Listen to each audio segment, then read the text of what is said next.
అమ్మా భవానీ లోకాల నేలే ఓంకార రూపమమ్మా, తల్లి నీ మహిమల్ని చూపవమ్మా.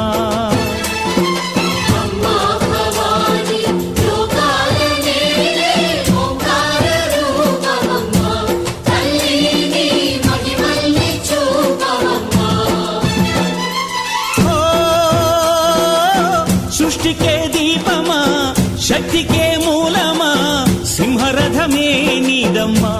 అమ్మ దుర్గమ్మ భక్తులను దీవించుమా.